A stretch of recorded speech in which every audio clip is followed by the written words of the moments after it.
iniciar.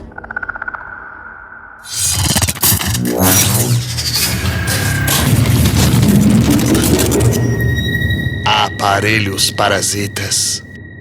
Olá, sejam muito bem-vindos, eu sou a Emily. E aí, gente, beleza? Como é que vocês estão? Espero que muito bem. Meu nome é Fernando e hoje a gente vai tratar de um assunto muito interessante que vem lotando a nossa caixa de e-mail. Todo mundo pergunta, quando é que vocês vão falar de aparelhos parasitas? Então a gente resolveu falar de aparelhos parasitas na data de hoje. Fernando, quando surgiu o aparelho parasita? Eu não sei quando surgiu exatamente, não dá pra gente saber, né? Mas ele foi detectado a primeira vez pelo Dr. José Lacerda na década de 70. Esses são os registros que a gente tem. Tem algumas pessoas que falam sobre o próprio Kardec falar alguma coisa a respeito, não como aparelhos parasitas, né? Não como o nome aparelhos parasitas. Eu, sinceramente, não tenho certeza disso. Também não pesquisei muito porque, gente, desculpa, mas eu não gosto muito de Kardec. Então, eu não sei muito a respeito de Kardec. Já tentei ler algumas vezes e, de fato, eu não consigo ler. Se você que tá ouvindo souber mais informações, coloca aí, deixa na descrição pra gente também. Sempre bem-vindo. Mas afinal, o que é o aparelho parasita? É um conjunto de sinais e sintomas decorrente da inserção de um artefato no seu corpo astral. O aparelho parasita ele é colocado geralmente no sistema nervoso do perispírito do consulente ou enfim das pessoas. Algumas pessoas já detectaram aparelhos parasitas em animais. Eu sinceramente nunca vi, então não tenho certeza, mas tem literatura dizendo que sim. E ele é capaz de desencadear as mais variadas perturbações neurológicas, mentais e físicas. São ocorrências extremamente graves e nem sempre diagnosticadas pelos padrões clássicos das práticas desobsessivas. Muitas vezes o aparelho parasita não é detectado nem pelos Exus, nem pelas entidades que trabalham, porque fica camuflado de alguma forma no perispírito da pessoa. Algumas pessoas dizem que existem aparelhos parasitas que são feitos e confeccionados pelo próprio consulente, ou seja, como se fosse uma auto-obsessão. A gente vai falar disso um pouquinho mais pra frente, mas a maioria dos aparelhos parasitas de fato servem aí como uma espécie de vingança do obsessor. O obsessor ele tem uma certa rixa com a pessoa, vai lá e coloca um aparelho parasita. Ou às vezes o aparelho parasita também pode ser colocado por entidades que queiram se beneficiar de alguma coisa relacionada à vida da pessoa, do tipo, o cara é dono de uma empresa, de alguma forma eu preciso controlar aquele diretor da empresa, então eu vou lá, coloco um aparelho parasita, acabo controlando um pouco das ações desse cara, enfim. Existem também aparelhos parasitas de residência, como se fossem escutas. Então os caras vão lá, quando eu digo os caras são os obsessores, né? São os espíritos das trevas. Eles vão lá, colocam uma espécie de sinal dentro da sua casa que ele consegue escutar o que você tá falando e tal. Esse tipo de aparelho a gente já detectou em algumas residências. Eu sei que falando assim até parece uma coisa meio lunática de filme, mas por incrível que pareça é real, existe. Eu não sei se o Fernando concorda comigo, aparece mais do que eu acreditei que eu fosse ver em atendimento. Eu achei que eu veria muito menos, mas na verdade é mais comum do que eu achei que eu fosse ver. Quase todo mundo tem alguma coisa, e o mais interessante é que em alguns atendimentos, às vezes a gente pede auxílio de alguma entidade, geralmente da linha de esquerda, e às vezes eu vejo os Exus falando, olha, a gente vai levar esse aparelho aqui pra estudar, porque eles sempre estão se renovando na tecnologia, então às vezes a espiritualidade, né, que trabalha pra luz, eles ainda não têm acesso àquela tecnologia, então eles levam pra estudo. Eu acho bem interessante isso.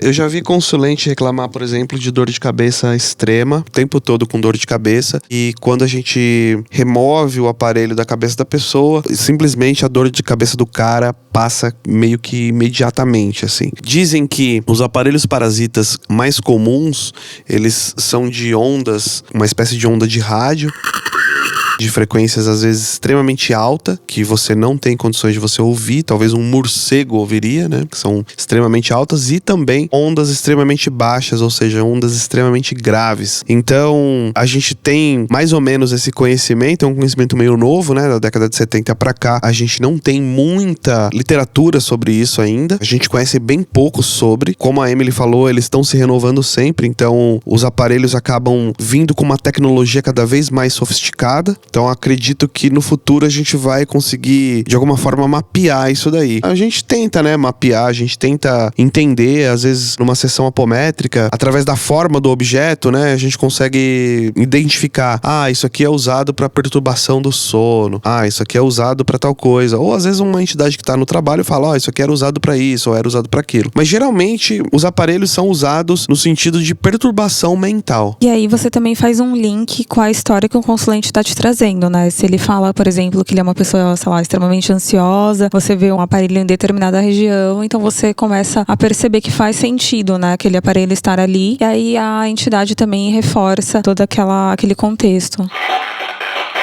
Algumas queixas são zumbidos auditivos, intermitentes, vertigens, apatia profunda, até emagrecimento, intenso cansaço. Porque às vezes o cara não consegue dormir muito bem, né? Eu já vi um aparelho parasita uma vez que ficava repetindo que o consulente era um lixo de pessoa. Ficava, você é um lixo, você não serve pra nada, você não sei o que. Ficava uma espécie de uma gravação falando que o consulente era uma péssima pessoa. Esse aparelho parasita foi colocado pelo pai desencarnado desse consulente. Não sei se você se lembra desse atendimento. O atendimento era bem simples, na verdade, mas o cara vivia numa depressão, vivia apático, ele não tinha motivação pra fazer as coisas, e ele falava, minha vida é feliz, eu tô num trabalho bacana, eu ganho relativamente bem, meu filho é uma pessoa do bem, minha esposa. Ele tinha uma vida feliz, mas ele vivia apático e vivia triste, e ele não sabia de onde vinha isso. Quando a gente detectou um aparelho parasita colocado na cabeça dele, eu não sei precisar exatamente que parte do cérebro que estava colocado. Esse aparelho parasita a gente só identificou depois de um bom tempo, dando uma limpada em questões que ele havia construído em volta dele, que estava no inconsciente, enfim, algumas pessoas vão chamar de nível, subnível. E aí a gente conseguiu detectar aquele aparelho parasita, e de lá a gente conseguiu tirar o aparelho parasita, e aí foi verificado que o aparelho parasita ficava com uma mensagem, aliás, não só uma mensagem, mas várias mensagens para destruir o mental do consulente, deixar ele uma pessoa bem apática e depressiva. O pai dele era uma pessoa muito rígida, ele era um ex-militar, se eu não me engano, e vivia falando pra ele que ele não seria nada na vida. E depois que o pai desencarnou, o filho tava melhor financeiramente, tava bem financeiramente, tava bem nos negócios e tal, e o pai falou, não admito que meu filho seja uma pessoa bem-sucedida, não sei exatamente os motivos, porque a gente não conseguiu trazer o pai pra conversa, a entidade achou melhor já levar. Um detalhe interessante é que isso não foi colocado pro consulente, a gente não falou pro consulente que era o pai dele que havia colocado o aparelho parasita, porque a gente achou que isso seria muito ruim, não ia agregar nada pro consulente saber disso. Acho que na hora que a gente tava lá, todo mundo no calor do momento, o operador e todo mundo falou, não vamos falar. Mas resolveu, o consulente saiu de lá super feliz, tava bem, eu não sei o que se deu, né, depois disso. Eu até gostaria de saber, porque é interessante a gente saber como que esse consulente tá depois de 6 meses, depois de 1 ano, né, sem o aparelho parasita. Mas, basicamente, era um aparelho que ficava, então, como eu disse, mandando mensagem de baixa estima pro consulente. Coitado do cara, meu. O cara não conseguia dormir, vivia mal, né? Mas é importante a gente falar também que, geralmente, as pessoas que são obsediadas dessa forma, elas ficam muito tempo, né? Pra descobrirem a verdadeira causa e passarem por tratamento. Eu tô tentando lembrar aqui de algum atendimento pra contar pra vocês.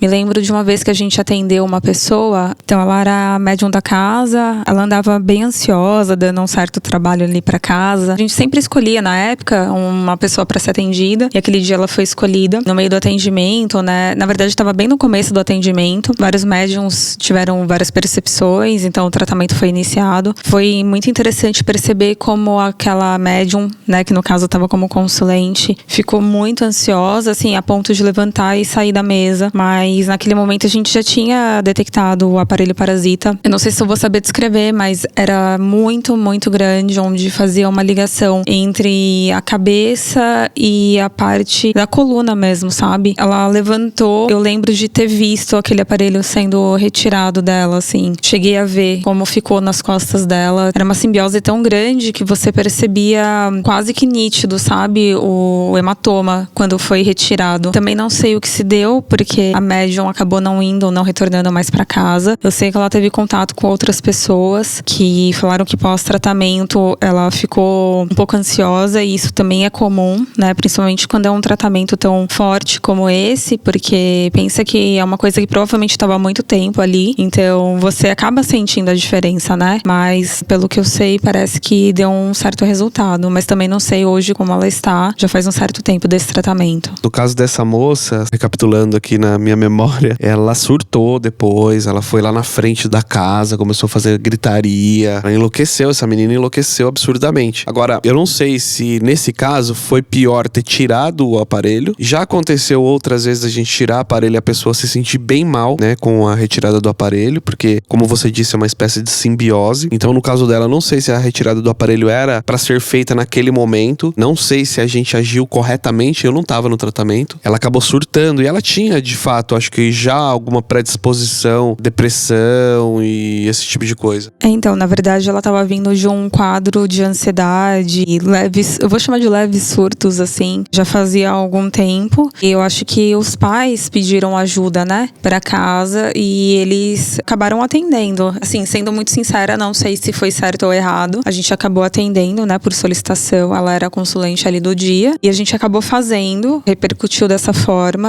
De fato, ela não aguentou o tratamento, ela, tipo, acabou saindo no meio do tratamento. A gente ficou sabendo dela aparecer lá durante a semana e causando um pouco lá na frente. Mas depois eu fiquei sabendo que parece que acalmou os ânimos. Espero que tenha ficado tudo bem. Uma outra questão muito importante é que os aparelhos podem influenciar no seu sono. Ou seja, às vezes a entidade coloca um aparelho e esse aparelho de alguma forma faz com que ela tenha domínio sobre você no seu sonho. Isso já aconteceu com vários consulentes também, que a gente já percebeu, e certa vez aconteceu até comigo. Eu tive um sonho que parecia um desdobramento e que a entidade controlava totalmente o sonho. Depois de algum tempo foi descoberto um aparelho parasita no meu cérebro. E aí, no terreiro que eu frequentava, eles tiraram e tal, e ficou tudo bem. Mas o José Lacerda de Azevedo, no livro Espírito e Matéria, ele vai falar algumas coisas muito interessantes a respeito. E eu vou ler aqui a segunda parte, que é a página 243, nona edição. Os implantes biológicos podem... Eu vou falar podem, porque às vezes a pessoa fala, não sei o que. Podem, tá? Então vamos lá de novo, ó. Os implantes biológicos podem causar prejuízos irreversíveis, pois o composto químico injetado se espalha pelo organismo, afetando vários órgãos, alterando o equilíbrio imunológico, dificultando o tratamento pelo desconhecimento da causa ou do órgão por onde se iniciou o processo. Os aparelhos retroalimentados são os que se alimentam com a energia da própria vítima, através de derivações do circuito de um aparelho colocado no cérebro. Os técnicos conectam filamentos no órgão que funciona com a carga elétrica mais forte, por exemplo, o músculo, cuja carga se mede em milivolts, e lança carga diretamente sobre os neurônios, cuja carga se mede em microvolts. O resultado será semelhante a um curto-circuito, causando alterações funcionais imediatas e extensas, como perda da consciência ou crise cardíaca. Isso é muito doido, porque você pode ter alguns tipos de palpitação, né, ou até mesmo alguma arritmia cardíaca e ser um aparelho parasita. Então, isso é uma coisa muito interessante, dona Emily. É muito interessante, com certeza. O objetivo é sempre fazer o consulente sofrer. Então, os aparelhos mais complexos, eles podem atingir a região cardíaca, neurológica, motora e causar síndromes dolorosas no consulente. O problema é que talvez a gente não consegue detectar todos os aparelhos parasitas, né? Não é todo mundo que vai chegar lá que tem um aparelho parasita que a gente vai conseguir detectar. Eu não digo só a gente, eu digo em qualquer lugar que o consulente for, seja um terreiro de umbanda, casa espírita, seja lá o que for. Porque às vezes tá tão bem feito, tão camuflado, tão tecnologicamente falando perfect no perispírito ali do consulente, que às vezes a gente não tem condições nenhuma de detectar aquilo, nem mesmo os Exus vão conseguir detectar, enfim. No que eu falei antes sobre o consulente que foi lá e tinha um implante que ficava repetindo uma mensagem pra ele, a gente tava lendo aqui o Vitor Ronaldo Costa, Desobsessão e Apometria, Análise à Luz da Ciência Espírita, a página 340. Só que não é a mesma coisa, mas é muito parecido, porque nesse caso aqui, o Vitor tá trazendo um aparelho cujo o consulente vai ouvir vozes. Então eu vou ler aqui pra vocês entenderem.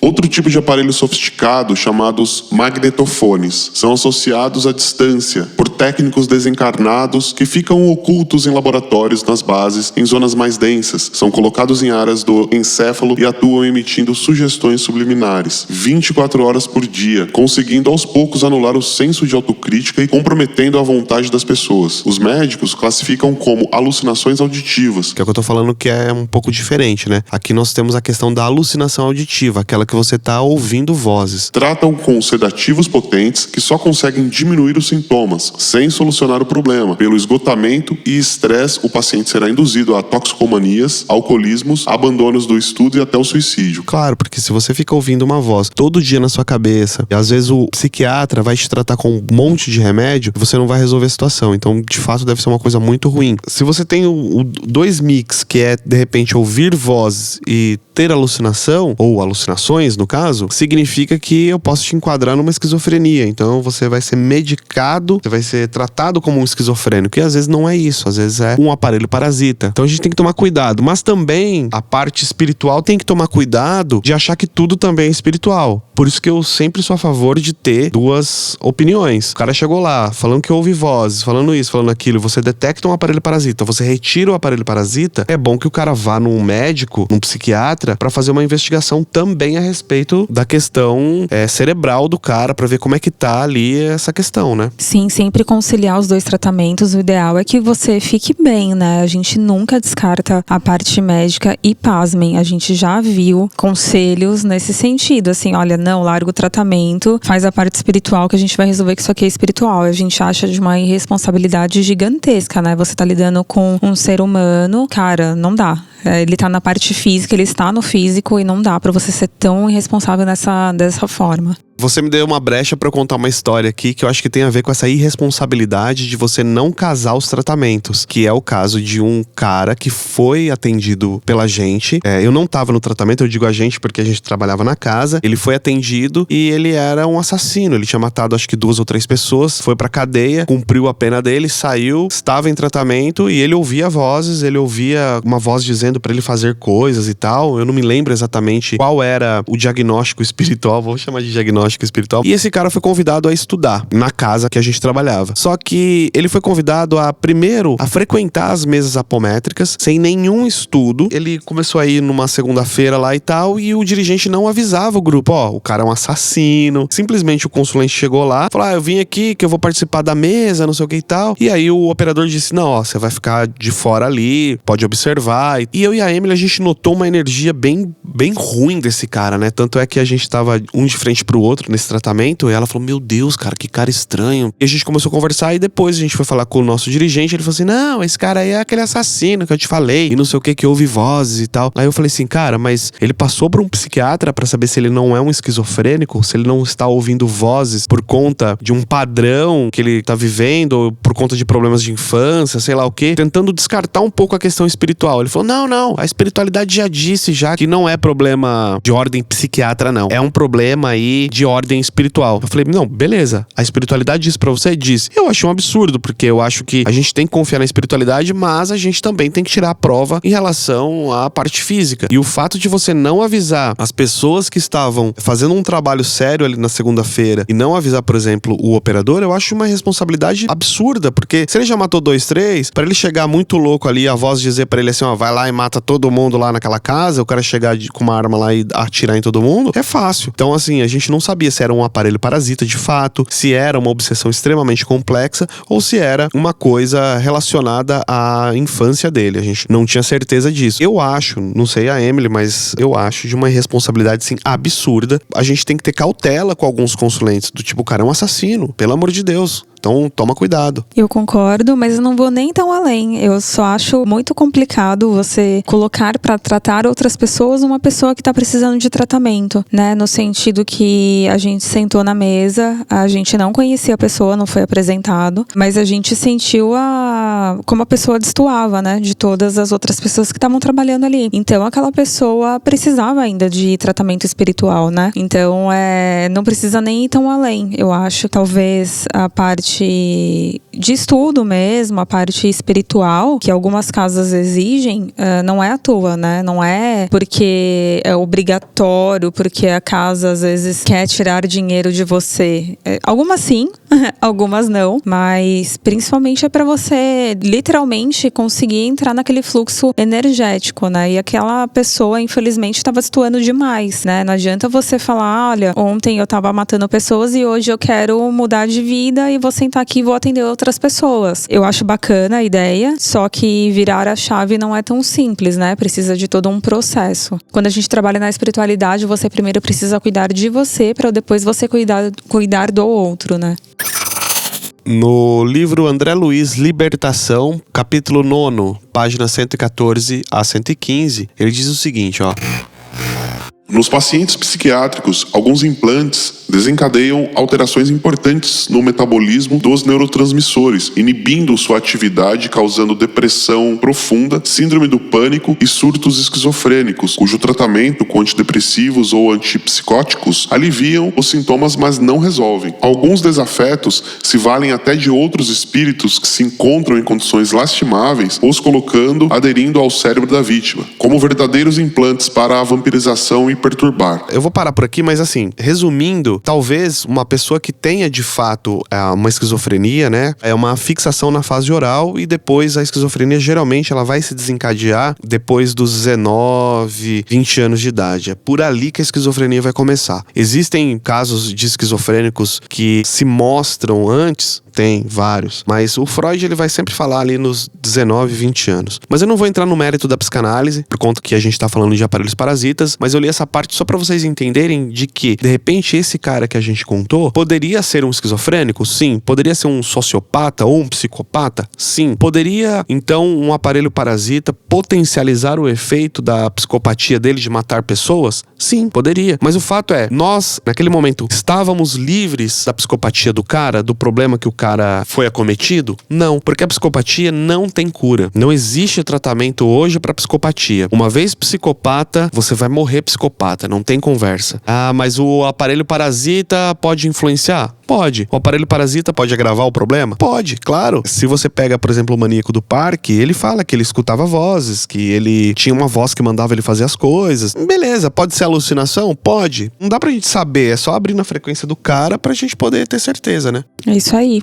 Pode ser muitas coisas, mas a questão é mais simples que isso, né? Enfim. Eu achava, sinceramente, essa história de aparelho parasita, eu sempre achei meio absurda. Mas até que me deparei com alguns. Mas a gente pode pensar o seguinte, ó. Na nossa medicina hoje, nós temos marca-passo, nós temos alguns implantes pinos e por aí vai. Então, eu acho que não é tão absurdo assim essa ideia no mundo extrafísico. Pra algum obsessor colocar um aparelho parasita em você pra te ferrar, é 2. E também ao contrário, existe também os aparelhos parasitas que servem pra te ajudar, que algumas entidades colocam em você pra poder te ajudar. Ajudar você com uma questão cardíaca, ajudar você com uma dor de cabeça, ajudar você com questões cerebrais, enfim, N's.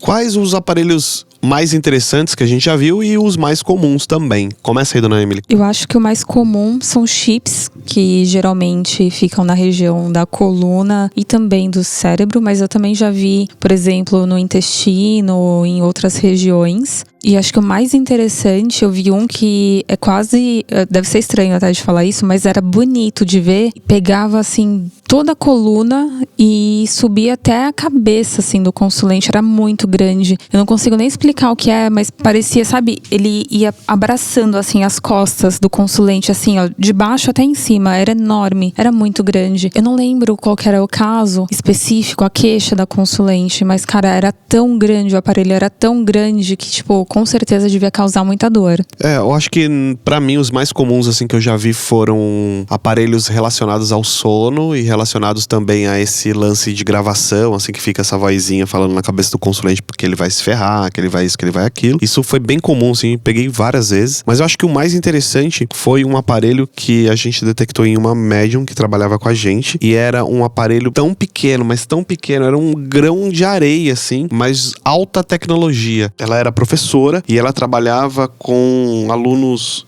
acho que de 5ª ou 8ª série, se eu não me engano. Era uma boa médium, super inteligente e tinha um aparelho parasita nela muito, muito interessante, que era uma alta tecnologia, mas muito pequeno. Eu achei esse um dos aparelhos mais interessantes. E também um aparelho que a gente pegou uma vez num consulente, que mexia com magia, mexia com essas questões ocultistas e tal, e andou fazendo algumas cagadas aí. Tinha um aparelho parasita nele bem interessante também no chakra frontal dele, que aumentava o poder mediúnico dele. Só que geralmente o poder mediúnico era usado pro mal, porque ele vendia serviços mediúnicos, sabe? Traga o seu amor em tantos dias. Ele fazia esse tipo de coisa. E aí implantaram um chip no frontal dele que aumentava a percepção dele em relação às pessoas que iam buscar esse serviço. Então era um trabalho meio que conjunto, né? Com a entidade que recebia as oferendas e tal. Em contrapartida, a entidade aumentou esse poder mediúnico dele aí. Então eu achei um aparelho bem, bem interessante. Verdade,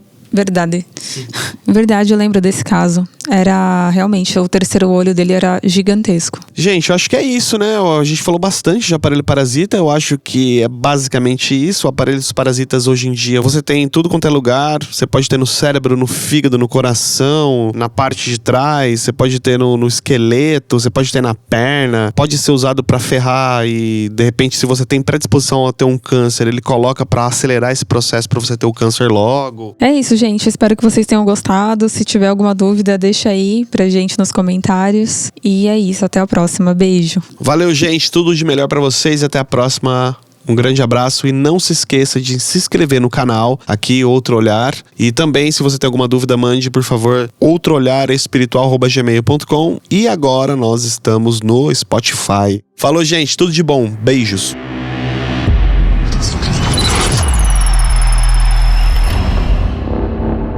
Outro Olhar.